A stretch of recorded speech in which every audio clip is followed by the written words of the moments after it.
Hello again guys, and welcome to another video with Cass on the Maizuma channel. So today I bring you a hidden entrance with a little twist. It's something I've never seen before, so maybe it's a first. It's designed to blend in with the terrain, as you can see here, and you can open and close it using a redstone torch. You just have to place your redstone torch against the wall of this block here, and this will quickly open for you. And inside you can have all your storage, whatever kind of decorations you want, and you can close it from inside as well. It does it pretty quickly and open. But whenever you close it, there is this little thing I added here.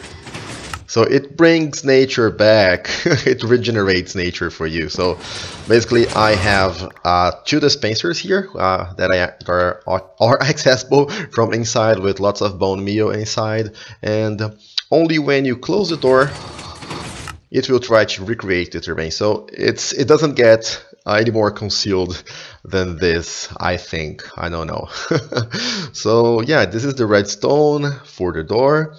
It looks a little bit overcomplicated to me, but that's because it does a lot of stuff.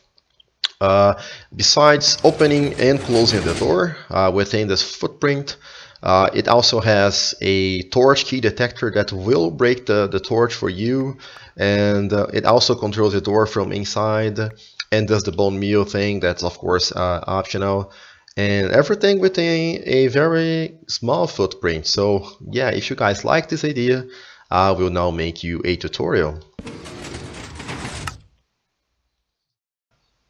This is the same door using a more modern look, and this is how it can look from inside with a button here. This is how it looks when it's closed. It can look pretty decent. And finally, here's the redstone for the door. So let's build it. Okay, as always, we are going to start with the piston layout. So the building itself goes 6 deep, not counting the blue section here, which is the floor. So once you know where you want to build your door, just start digging. And here we will start building our piston layout. So dig 3 blocks down and start placing your double extenders.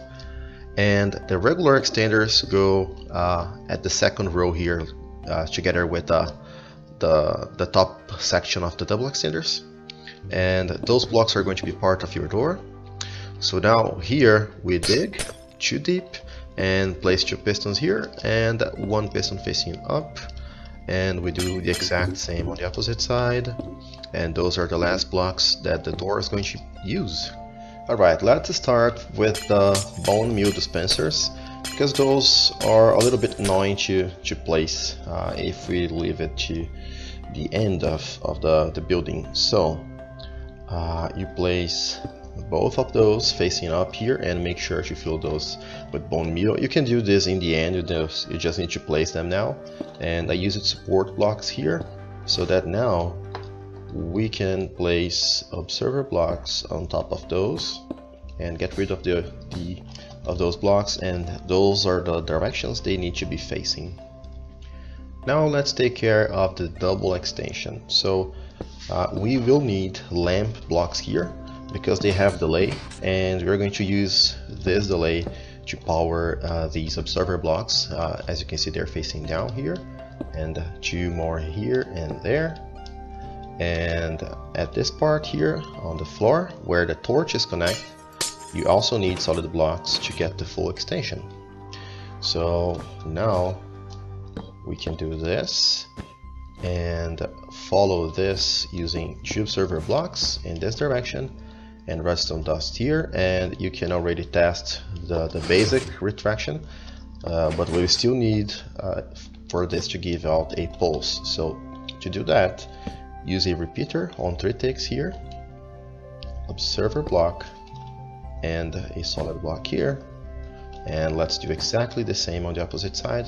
It's a little bit hard to see here, but I guess you can follow this. Like, let me just give you guys a better angle. So this is how it looks from down here.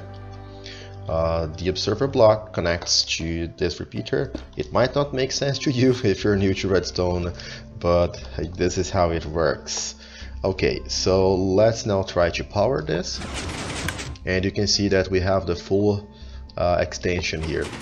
Don't worry about those pistons, they are not going to be here later. And then full retraction.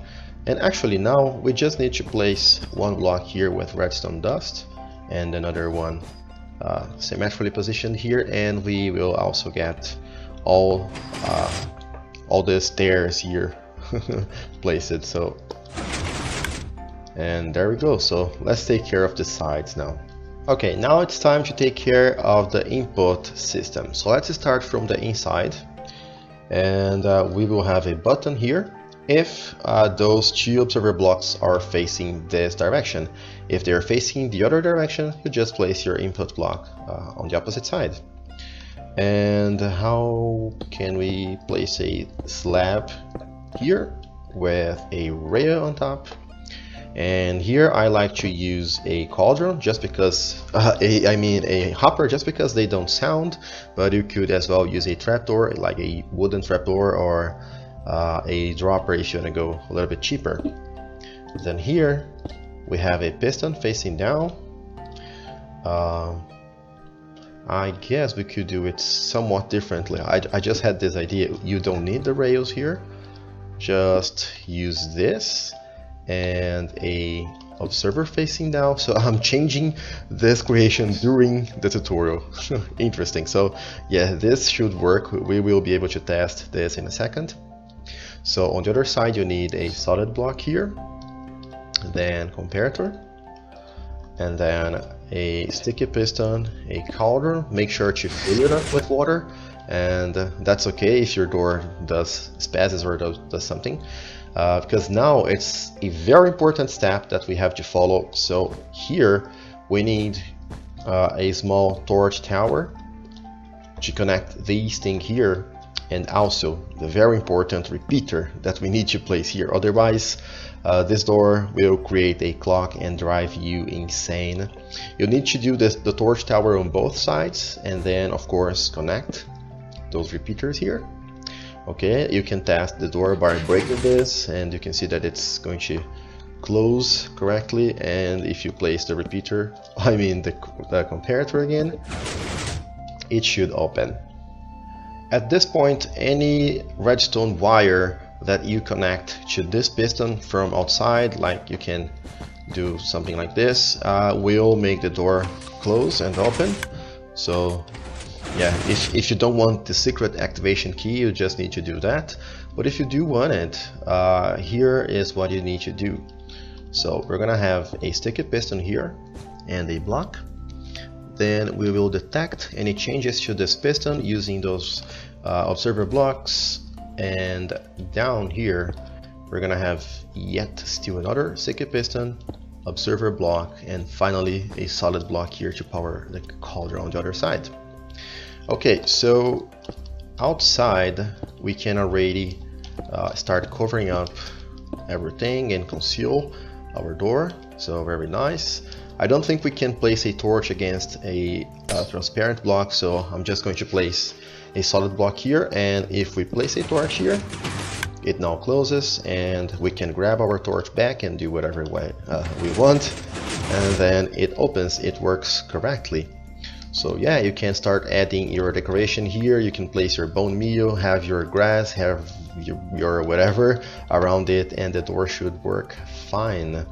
And that was it, guys. This was a tutorial. I really hope you guys enjoyed. It's kind of innovative. I really like this little door here, and I hope you guys also like this too. So once again, thank you very much for watching, and see you next time, guys. Bye bye.